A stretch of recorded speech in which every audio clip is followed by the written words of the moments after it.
നമ്മളെങ്ങനെ ഇരിക്കുന്നു അതുപോലെ ആയിരിക്കും നമ്മുടെ അടുത്ത് മറ്റുള്ളവർ മാറി. സീരിയലിലെ ഓഡീഷൻ വഴിയാണോ? സീരിയലില് നമ്മള്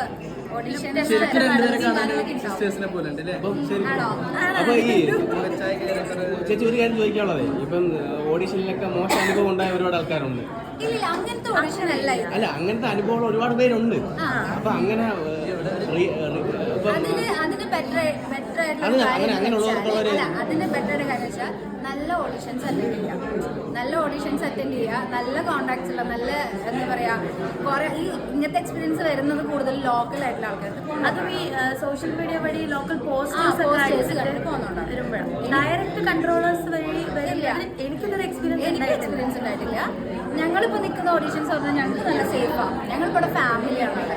അപ്പം ഓഡീഷൻ എങ്ങനെയാണ്? ഞാൻ ഓഡിഷനിൽ വന്നത്, എൻ്റെ ഫ്രണ്ട് ഉണ്ട് സെലിഫ് എന്ന് പറഞ്ഞിട്ട്, അവൻ സി കേരളത്തിൽ ഷോ ഡയറക്ടറായിരുന്നു. അവൻ വഴിയാണ് ഞാൻ സി കേരളത്തിൽ ദുർഗ ചെയ്തത്. ഏഷ്യാനെറ്റിൽ ഞാൻ ചെയ്തിട്ടുണ്ട് 2 സീരിയൽ ചെയ്ത്. ജോസ് പേരുക്കട ആളുടെ സീരിയലാണ് ഞാൻ ചെയ്തത്. ആളാണ് 2 സീരിയൽ ആളെ വർക്ക് ഞാൻ ചെയ്തത്. നമ്മളിപ്പോൾ ഒരു വർക്ക് ചെയ്ത് കഴിഞ്ഞാൽ പിന്നെ ബാക്കി റെഫറൻസ് വരും.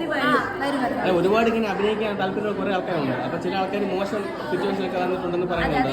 എനിക്കോട് കൂടുതൽ ഇങ്ങനെ അഭിനയിക്കുന്ന ആഗ്രഹം എല്ലാവരുടെ അടുത്തും ഇത് പറയും. അപ്പൊ അത് യൂട്ടിലൈസ് ചെയ്യാൻ കുറച്ച് പേരുണ്ടാവും. അതായിരുന്നു നമ്മളെങ്ങനെ ഇരിക്കുന്നു അതുപോലെ ആയിരിക്കും നമ്മുടെ അടുത്ത് മറ്റുള്ളവർ മാറി.